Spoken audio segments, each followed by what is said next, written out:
Eita, meus irmãos, a paz do Senhor, bom dia a todos. Pai, mãe, tio, avó, avô, que prazer, que alegria, todas as manhãs. Minha gratidão àquele que está aqui pela manhã, que já começa o dia ouvindo a palavra, e nada melhor. A palavra gera fé, a palavra gera santidade, a palavra é luz, a palavra é escudo, a palavra guia, a palavra orienta e a palavra gera milagre. Então, se você crê no poder da palavra, ela faz isso em sua vida.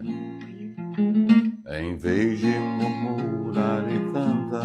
Bora. Entre os que estão Jesus, em vez de louvores a pranto, fraqueza em lugar de poder.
Eita, meus irmãos, é coisa boa servir ao Senhor, louvando a Deus.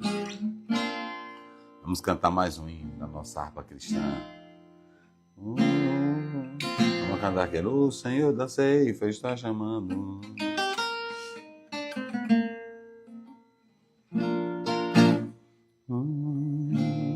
Glória a Deus. Olha, e como começou o ano, faça um plano de você ler sua Bíblia durante o ano todo.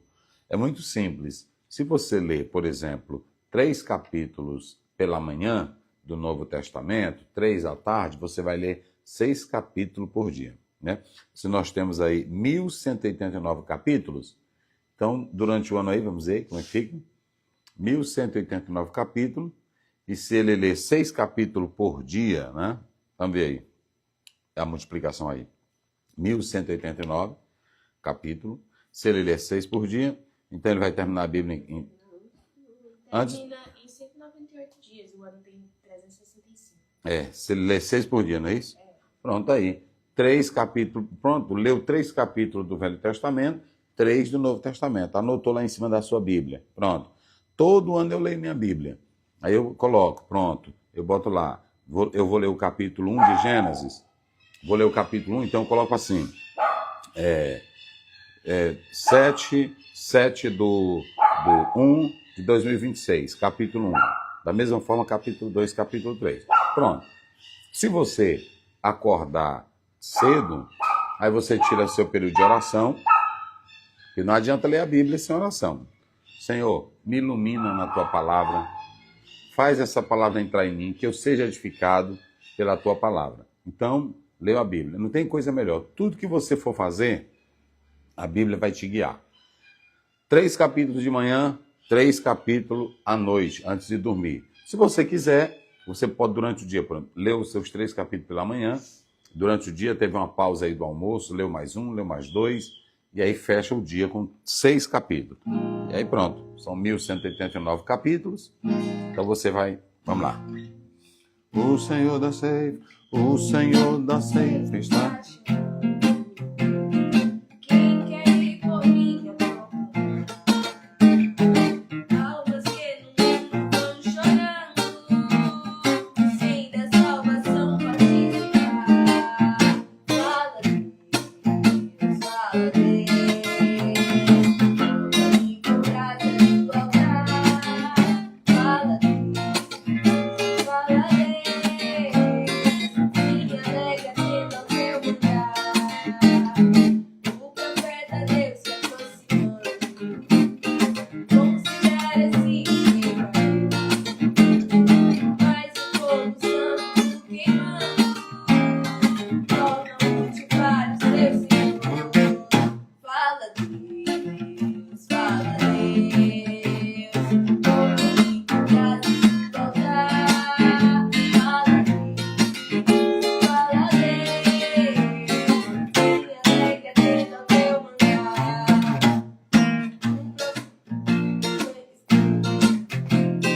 Sem ter esperança,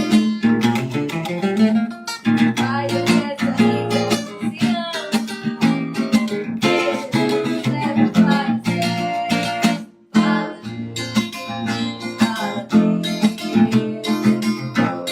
fala Deus, homem com graça e igualdade. Fala Deus, sim, alegre atenda ao teu mandar. Deve os trabalhos serão feitos, bênçãos vão certo e Jesus me salvará em mim. Esta glória espero alcançar. Fala Deus, fala Deus, homem com graça e igualdade. Fala Deus, sim, alegre atenda ao teu mandar. Eita, glória a Deus! Vamos lá? A nossa leitura é Números 36, 38. 14, vamos lá. E os homens que Moisés mandara espiar a terra, Uhum. e que, voltando, fizeram murmurar toda a congregação contra ele, infamando a terra, aqueles mesmos homens que infamaram a terra Uhum. morreram de praga perante o Senhor. Olha, ontem nós começamos falando, agora vamos lá, aqui coloca aqui bem. A morte dos 10 espias, esse é o tema que nós estamos tratando. Eu já expliquei a primeira parte ontem, eu falei sobre essa questão da praga, que Deus mandou e vai matar os 10 espias de imediato. A primeira questão que nós vamos resolver, antes de tratarmos aqui sobre o assunto, Pastor Aziel, por que Deus matou de imediato os 10 espias? Gente, isso aqui é pesado. Por que Deus matou logo eles de imediato? Primeiro, isso aqui é pesado. Brasil. Hoje eu meditando e Deus me fez ver isso. Por que Deus matou de imediato os 10 espias, porque eles eram cabeças, eram líderes. E como cabeças, eles podiam fazer o seguinte: incentivar o povo com uma narrativa, porque quem é cabeça de grupo, vocês podem observar, problema entre crentes, não vem dos irmãozinhos, não. Não, só vem de quem é cabeça. De quem está na frente da liderança. Daquele que tem a capacidade maquiavélica de criar, de fazer uma narrativa distorcida das coisas para jogar para o povão. E sabe por que Deus vai ter que matar de imediato a liderança? Olha, isso aqui é interessante. O povão que se deixou levar, Deus levou 40 anos para ir eliminando cada um. Mas a liderança, Deus matou de imediato. Deus mandou uma praga e matou de imediato. Vamos lá, participando comigo. Que aqui é um culto, ninguém está aqui assistindo a internet. É um culto, você aí ou aqui adorando a Deus. Por que Deus matou o povo de imediato? Aliás, Deus matou a liderança de imediato e o povo ele matou aos poucos. Por que Deus matou a liderança de imediato? E o povo ele matou pouco a pouco. Porque, veja bem, olha o texto aí. Vamos lá. E os homens que Moisés mandara espiar a terra, e que, voltando, fizeram murmurar toda a congregação contra ele, infamando a terra, aqueles mesmos homens que infamaram a terra morreram de praga perante o Senhor. Viu? Morreram de praga. Deus, na mesma hora, mandou uma praga e matou os 10 espias. Entenda que esses 10 espias, primeiro, eles enfraqueceram o povo, eles criaram um discurso maldoso, fizeram uma narrativa maldosa. Terceiro, eles colocaram medo no povo, isso aqui é pesado, o próprio texto está mostrando aí. Eles colocaram medo no povo, distorceram as promessas divinas. Aí o Senhor vai matá-los de imediato, mas o povo ele vai matar vagarosamente. Olha aqui, por que Deus mata primeiramente os líderes e depois ele trata com o povo? Por quê, pastor? Por que Deus mata primeiramente a liderança? Mamãe, aqui a teóloga está aqui. Olha, obrigado, meu amor. Pelo poder de influência deles? Pelo poder de influência. Deus matou esses homens porque eles tinham, queridos irmãos, primeiro, eram líderes. Foram escolhidos por Moisés. Então eles tinham um poder de influência grandioso. Eles tinham poder de manipular. Vocês sabiam que Deus começa primeiro matando do altar quem peca, quem erra, para depois tratar com o povo? Deus não começa com o povo, começa com a liderança. Principalmente se a liderança for ruim. Vamos ver aí, só para os irmãos terem uma ideia. Tiago 3 primeiro, depois Lucas 1:17, 2. Tiago 3 primeiro. Olha o que diz a Bíblia. Deus começa matando a liderança que não presta. Meus irmãos, muitos de vós não sejam mestres, sabendo que recebemos mais duro juízo. Tá vendo? Por que Deus começa primeiro com os mestres? Por exemplo, tem irmã que está profetizando aí, dizendo assim, Deus, irmã e irmão, Deus vai limpar esse altar. Nem precisa essa profecia. Deus já está dizendo que aqueles que dizem que são líderes, que estão na responsabilidade, ele mesmo vai limpar. Pode pecar 1 ano, 2, pode ficar escondido, mas de uma certa forma vem um escândalo. A profecia que só diz assim, Deus vai limpar, mas por que a própria profecia da irmã ou do irmão não diz, o pastor fulano de tal está em pecado? É só essas profecias sugestivas. Essas profecias que você não dá nem nome, nem local, é muito fácil. E eu creio piamente em profecia. Agora, ficar, por exemplo, dizendo do púlpito, isso é apelar, é apelação. Olha, aqui é o seguinte, tem um homem aqui em pecado e Deus vai limpar. Vá na casa dele e diga para ele, olha, Deus me falou no culto que é você que está em pecado.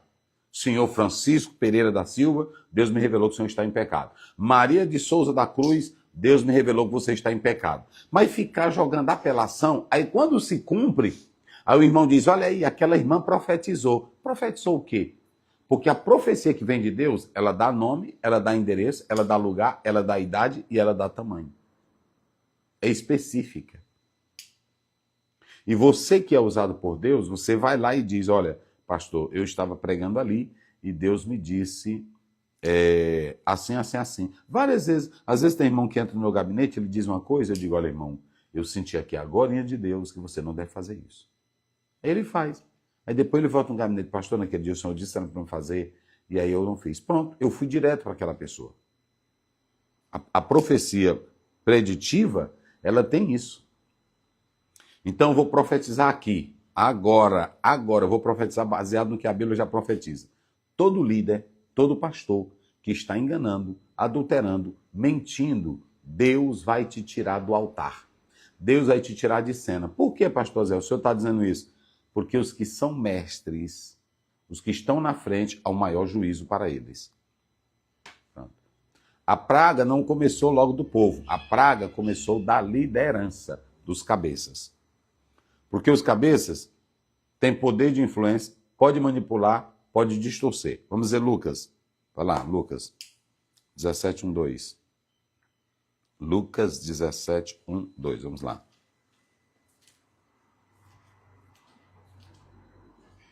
E disse aos discípulos, é impossível que não venham escândalos. É impossível que não venham os escândalos. Mas ai daquele por quem vierem. Peraí, Assembleia de Deus do Brasil. Nós temos aí milhões de crentes e nós temos aí mais de 100 e tantos mil pastores. No meio desses 100 e tantos mil pastores, vez por outra cai um. Aí cai um, alguém bota na internet, aí dá Assembleia de Deus. Não é Assembleia de Deus. A Assembleia de Deus, ela continua na doutrina, continua na santidade, continua na verdade. Agora, esses escândalos, eles estão vindo porque Deus está limpando. Deus vai ter que tirar. Deus vai ter que tirar. Deus vai ter que tirar. Agora, ai daquele, vamos lá. A gente pensa que o escândalo é só quem anuncia. Por exemplo, o irmão botou na internet, fulano de tal pecou. Não, na cidade todo mundo já sabe. O escândalo é quem se torna uma pedra de tropeço. E quem é que se torna uma pedra de tropeço? O próprio pastor que peca. Essa é a exegese. Tem muita gente interpretando errado. O escândalo não é aquele que falou, porque todo mundo vai comentar. Quando Miriam pecou, Deus escondeu o pecado de Miriam, todo o povo soube, a irmã de Moisés está leprosa. A irmã de Moisés, por quê? Se levantou contra Moisés. Quem causou o escândalo? Os que falaram ou quem fez? Então o escândalo é quem faz. Lê de novo, do começo. E disse aos discípulos, é impossível que não venham escândalos, mas ai daquele por quem vierem. Ai daquele por quem vierem. Quer dizer que o irmão que pegou, está dizendo, olha irmão, você soube que o fulano de tal pecou? Aí o irmão diz, eu soube, irmão. Ele é quem está causando escândalo? Quem causa o escândalo é quem pratica o escândalo. Melhor lhe fora que lhe pusessem ao pescoço uma pedra de moinho, tá vendo? E fosse lançado ao mar, do que fazer tropeçar um destes pequenos. Porque esse líder, ele vai fazer tropeçar. Hoje tem muito irmão que diz assim, é muito fácil. Irmão, mas nós temos que perdoar esse líder que fracassou. Ele é humano. Esse líder que fracassou viveu a vida toda pregando o evangelho. Conhece a palavra que alerta ele de dia e de noite. Aí ele comete todo esse tipo de escândalo. Ele vivia ganhando salário da igreja, sustentando a família com dinheiro da igreja, ocultando o pecado. Nunca confessou pecado, só falou porque veio à tona. Isso aqui é sério. Isso aqui é sério. Olha o escândalo. Aí um homem desse, eu li de um autor que é 17 a 20 anos, para uma comunidade se levantar depois que um líder peca no meio dela. A sociedade é nos comércios, é nos bares, nas praças, nas ruas, todo mundo comentando, rapaz, tu viu? Ontem eu peço todo dia a graça de Deus, o cuidado de Deus com a minha vida. Mas ontem eu estava pensando, tem pessoas que entram no meu gabinete pedindo um conselho, pedindo uma palavra, casais. Aí já imaginou, a irmã entra numa sala para falar com o pastor e vê que ele é da mesma forma? Não tem caráter? É muito pesado isso. Por isso que Deus começa matando a liderança. Porque Deus toma nojo dessas coisas. Olha aqui. Por que Deus vai matar os 10 espias? Porque eles não tiveram uma discussão.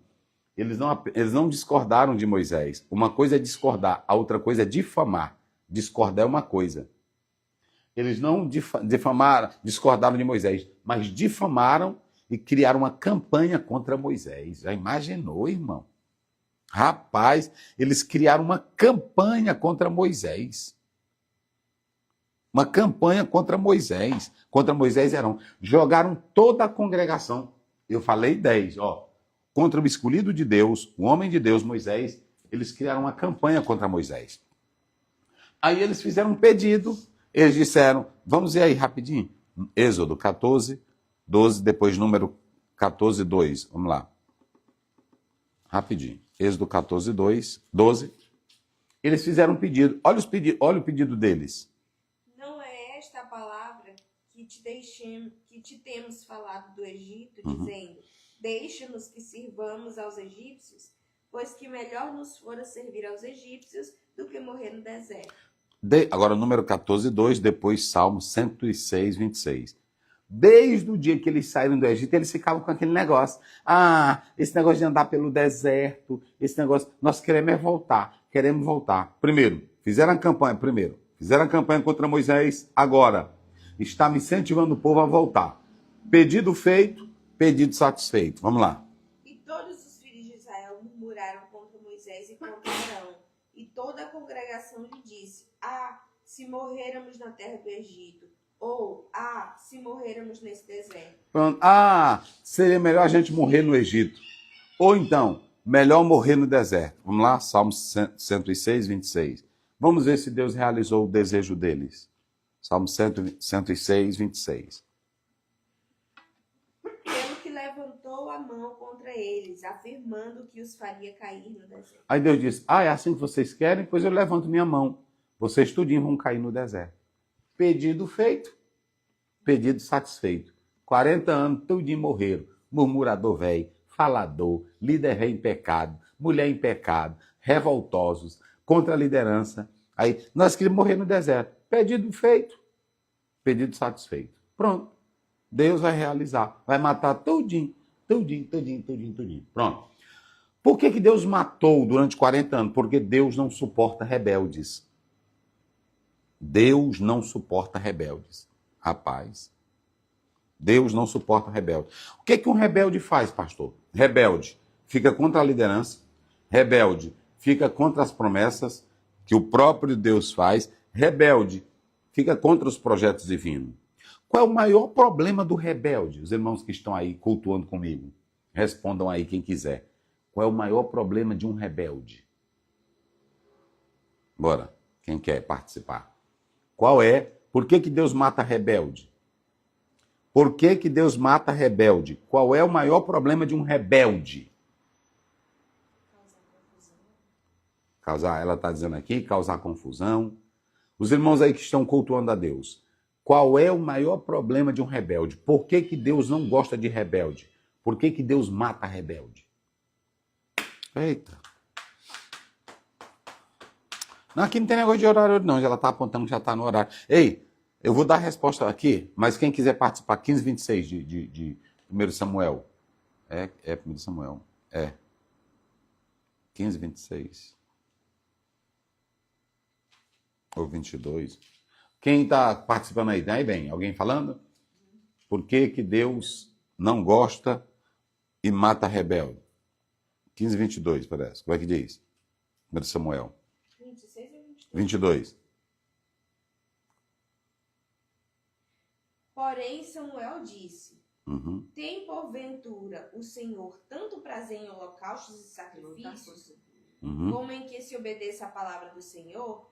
Eis que o obedecer é melhor do que o sacrificar, e o atender é melhor do que gordura de carneiro. Pode ir. Porque a rebelião é como o pecado de feitiçaria. Porque a rebelião é como o pecado de Feitiçaria. Eita! E o porfiar é como iniquidade e idolatria. Tá vendo? Porquanto tu rejeitaste a palavra do Senhor, ele também te rejeitou a ti, para que não seja assim. Tá vendo? Por que que Deus rejeitou Saul e por que que ele vai matar Saul? Você está vendo aqui?